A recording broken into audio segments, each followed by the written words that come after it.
So our journey to Changwa village and to reach the cannons has begun. हम यहाँ समुंदर के पास इन clip से होते हुए जाएंगे और एक वर्टिकल क्लिफ है उसको क्लाइंब करेंगे। क्लाइंब करने के बाद फिर एक बार नीचे आएंगे, फिर क्लाइंब करेंगे और टॉप पे कुछ बंकर्स हैं और एक बहुत बड़ी कैनन हो। तो आई होप एडवेंचरस होगा। कुछ स्टोरी आपको इसके बारे में बता देता हूँ इस सेटिंग में कि it is considered that this place is haunted. इस जगह को हॉन्टेड माना जाता है कि यहाँ पे जनरली यहाँ के लोकल लोग नहीं जाते। उनमें एक फेयर है कि यहाँ पे जो जाता है वो ठीक नहीं रहता, बीमार हो जाता है, मतलब काइंड ऑफ घोस्ट स्टोरीज जिसको कहा जाता है वो। बट उसमें एक प्रिकॉशन ये है कि आपको जाना है लेकिन आपको बंकर के अंदर नहीं जाना। बंकर के बाहर आप जा सकते हो, कैनन देख सकते हो, बहुत सारे लोग देखते हैं। तो we will also try to reach that place and decide on the spot कि हमें अब बंकर के अंदर जाना है या नहीं जाना है। हल्की हल्की बारिश है, बहुत ज़्यादा स्लिप है और पथरीला है। मोस्टली यहाँ की क्लिप्स, यहाँ का रास्ता पूरा पथरीला है। तो जब हम यहाँ से निकलेंगे तो देखते हैं। फाइनली हम चांगवा विलेज पहुँचे हैं। चांगवा विलेज जो है कमोटा से 1.5 घंटे के सफ़र पे है। डोंगी से आ सकते हो, मुनाक से ट्रैक करके आ सकते हो। वेस्टर्न कोस्ट पे है ये छोटा सा गांव है। मोस्ट इनएक्सेसिबल विलेजेस में से एक है जहाँ पे कोई और रास्ता नहीं समुंदर के अलावा। यहाँ की एक यूनिक चीज़ है जो हम देखने जा रहे हैं, हॉन्टेड प्लेस। कोलोनाइजेशन हुआ था, जैसे मैंने बड़े सारे वीडियोस में बताया कि जापानीज़ ने निकोबार को कोलोनाइज किया था। ये उनका काइंड ऑफ हेडक्वार्टर ही था, सदर्न आइलैंड्स का हेडक्वार्टर था। यहाँ पे बड़े उन्होंने फोर्टिफिकेशन किया था। उसी फोर्टिफिकेशन के दौरान जगह जगह बंकर्स और कैनन इंस्टॉल किए थे ताकि कोई दूसरी जो एनिमी फोर्सेस हैं वो इन आइलैंड्स को कैप्चर ना करें। उन्हीं का एक बंकर और एक कैनन चांगुआ के एक क्लिफ पे लगा रखी है। इसको हॉन्टेड प्लेस कहा जाता है। मतलब इट इज़ सेड कि जो यहाँ आता है वो वापस नहीं जाता, या मतलब बड़ा ज़्यादा बीमार होता है। लोगों में भी, जो लोकल हैं उनमें भी एक प्रकार का ऐसा मिथ है, स्टोरीज है। ऑल्दो मेरे साथ जो लोकल जा रहे हैं वो डिनाई करते हैं, बट जहाँ से मैं आया हूँ कमोटा से, वहाँ के जितना हमारा लोकल स्टाफ है उन सब ने यहाँ आने से मना कर दिया कि सर हम वहाँ नहीं जाएंगे। देर इज़ अनदर स्टोरी कि one of the officer visited this place and he became so unwell कि he had to be eventually evacuated through a military helicopter and the staff जो उनके साथ आया था वो स्टाफ भी बहुत लंबे समय तक माइग्रेन और सिर के दर्द से परेशान रहा। तो जब मैंने ये सारी स्टोरी सुनी तब मेरे मन में आया कि यार एक बार तो जाएंगे, एक बार तो देखेंगे वहाँ ऐसा क्या है। तो let us take you to the place. First of all we have to climb this mountain and yes, starting हो गया हमारा यहाँ से क्लाइंब। यू कैन सी कि बिल्कुल वर्टिकल क्लाइंब है ऊपर की तरफ। तो दो चीज़ों का तो हैरानी अभी भी मेरे को होती है कि यार समुंदर से वहाँ पे आपको सी दिख रहा है, सी से ये लोगों ने कैसे मतलब उठा करके कैनन इस पॉइंट तक इंस्टॉल की होगी। कैनन का वेट मोस्टली क्वांटल्स में होता है, इट्स वेरी वेरी हैवी। तो उसको यहाँ तक लाना, वो लॉजिस्टिक्स, वो मशीन्स अपने आप में वंडर है।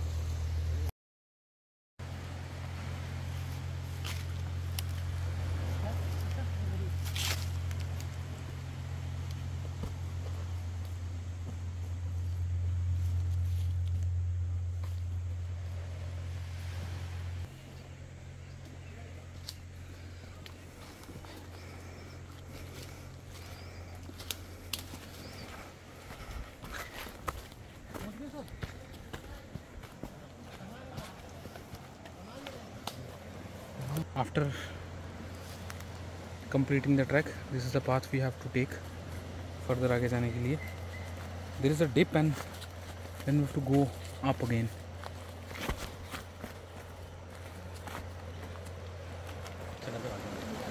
Finally we have reached the spot जहाँ पे at least हमें बंकर नज़र आ रहा है। Just besides me if you can see, वहाँ पे बंकर है और इस तरफ देखेंगे तो बिल्कुल समुंदर है। प्रॉबेबली उस टाइम पे ये एक एंट्रेंस हो सकता था जिसको गार्ड करने के लिए ये बंकर यहाँ बना था, क्योंकि जहाँ से हम चढ़ के आए हैं that is a vertical Cliff. अगर वहाँ पे एक आदमी गन लेके खड़ा तो किसी को ऊपर आने नहीं देगा, लेकिन ये एक तरह का पैसेज बन सकता है चल के आने के लिए। तो इसको गार्ड करने के लिए, और सामने एक बे है, इट्स अ बे, समुंदर का बे है उस बे को सिक्योर करने के लिए कि वहाँ पे कोई शिप ना आ जाए, तो ये बंकर शायद इन्होंने यहाँ पे बनाया था। और इसके ऊपर अभी इनकी कैनन हमें देखने को मिलेगी। फिर go further will be able to see the cannon also which is even at a higher end vantage point. कमाल है यार, हमें तो खाली चलते चलते यहाँ पे सांस फूल रही है। और इन लोगों ने यहाँ पे आके ये सब इंस्टॉल किया है।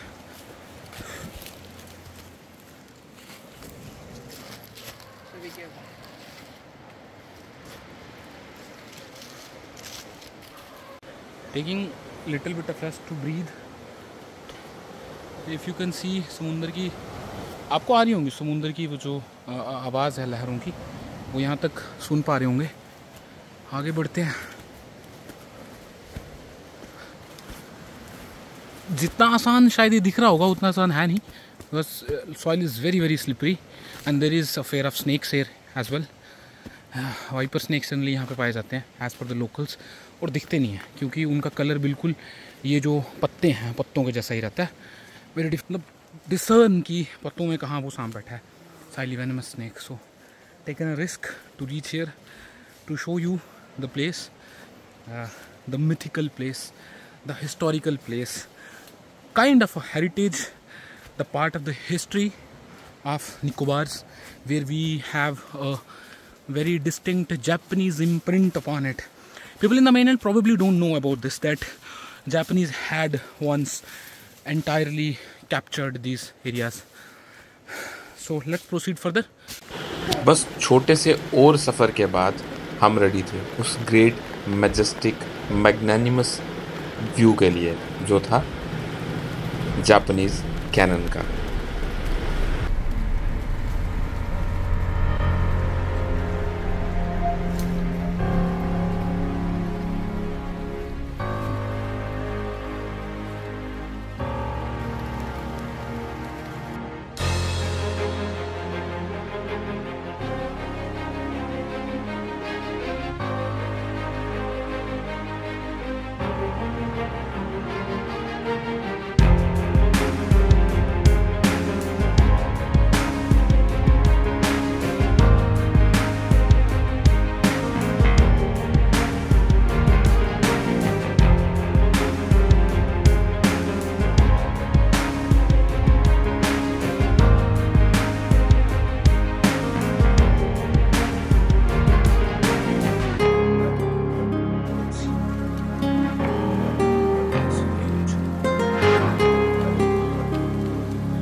Size after scanning, it is huge. I'm telling you, it is huge. And if you see, there is another bunker over there, left side. There is a bunker over there.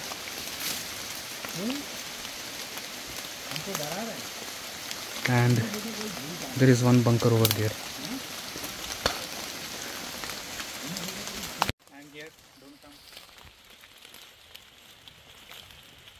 Here is that bunker.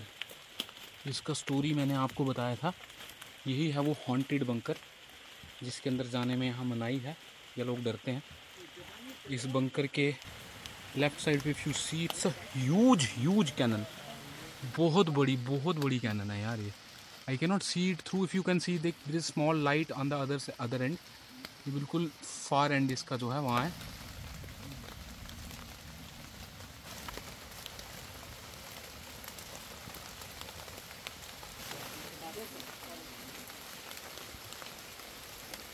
So finally we have reached the place. The cannon is behind us, right behind us, with the help of Shiva sir. क्योंकि security का डर सबको रहता है। जब पता चला भूत है तो मैंने कहा यार 2-3 गनमैन और Shiva sir साथ में तो भूत से हम बचे रहेंगे। Jokes apart, there is a bunker just behind this. इसके पीछे एक बंकर है जहाँ पे शायद जो कैनन चलाने वाले हैं वो रेस्ट करते होंगे, रुकते होंगे। एक बंकर यहाँ पे हमारे लेफ्ट में, तो 2 बंकर हैं यहाँ पे। और इसी प्लेस के लिए शायद मैंने सुना है एक काइंड ऑफ हॉन्टेड। हमारे साथ जो हमारे गाइड हैं ही इज टेलिंग मी कि देयर इज अनदर, एक और है ना कैनन आप बोल रहे हो, और है वो थोड़ा दूर है। देयर इज अनदर कैनन थोड़ा टॉप पे है, वहाँ एक्सेसिबल नहीं है वो जगह, इनएक्सेसिबल है। सो अपना सफ़र तक तो यही तक था। So I hope you have enjoyed this video. You can tell it is almost 40-50 meters above sea level. And most importantly, to reach here you have to trek a very hard route, and when you reach here you are almost at 100 to 200 meters high from the sea surface. तो बढ़िया जगह आने का एक adventure है. I am here, so one of my bucket list is complete. Day 1 से सोचा था कभी यहाँ आऊँगा इस हॉन्टेड कैनन को देखने के लिए. So you all can see now it is, but it is majestic. If you see the size of this cannon, I just want to say one thing. मेरे दिमाग में आज भी ये सवाल आ रहा है कि मैं सर से भी यही पूछ रहा था कि यार ये यहाँ तक पहुँचा कैसे दी इन लोगों ने. मतलब इनके पास क्या क्रेन था, वो 200 मीटर नीचे समुंदर है, कितना जोर, कितना मैन पावर, क्या क्या लगा होगा इसको यहाँ पहुँचाने में. तो इफ़ यू अंडरस्टैंड दैट, वो लॉजिक, अब शिप से लेकर के आना, यहाँ पे कोई नेचुरल पोर्ट हार्बर भी नहीं है, फिर उतार के उसको समुंदर से लेके आना. हमें भी पहुँचने के लिए यहाँ पे शिप से उतरना था, छोटी सी एक डोंगी में बैठना था और फिर शोर तक आना था. उन लोगों ने इतनी बड़ी कैनन कैसे लगी हुई, ये अपने आप में ना एक अचंभित करने वाली बात है. We should appreciate where it is due.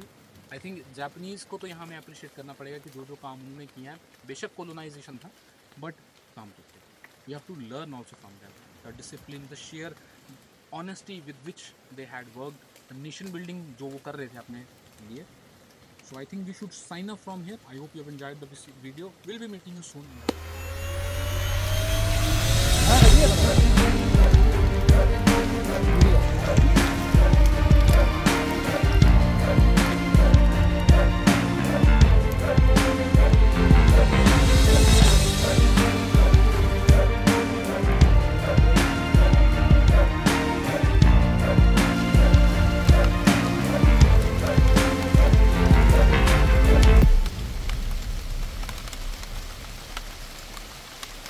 Believe me when I said, जितना चढ़ना यहाँ पे मुश्किल था उससे ज़्यादा उतरना मुश्किल लग रहा था. एक तो बारिश, ऊपर से पथरीला रास्ता जिस पे अच्छी खासी स्लिप हो रही थी. फिर भी किसी तरह से गिरते पड़ते बचते हम फाइनली नीचे पहुँच गए. जो दूसरे रास्ते से जब हम नीचे आए तो आकर के एटलीस्ट इस बात की खुशी थी कि हमें जो व्यू यहाँ पे मिला वो हम मिस आउट कर सकते अगर हम वापस भी उसी रास्ते से जाते. फाइनली पहाड़ी से नीचे उतर के सामने समुद्र देख के थोड़ा सा तसल्ली और शांति मिली कि भाई बाहर आ गए इस डेंस से जंगल से. तो अब तो सामने रास्ता साफ है.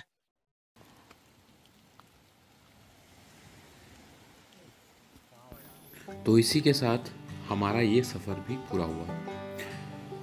उम्मीद करता हूँ आपको अच्छा लगा होगा, और आप में से किसी को मौका मिले तो आप भी चांगुआ के इस गांव में और इस कैनन को देखने ज़रूर आइएगा.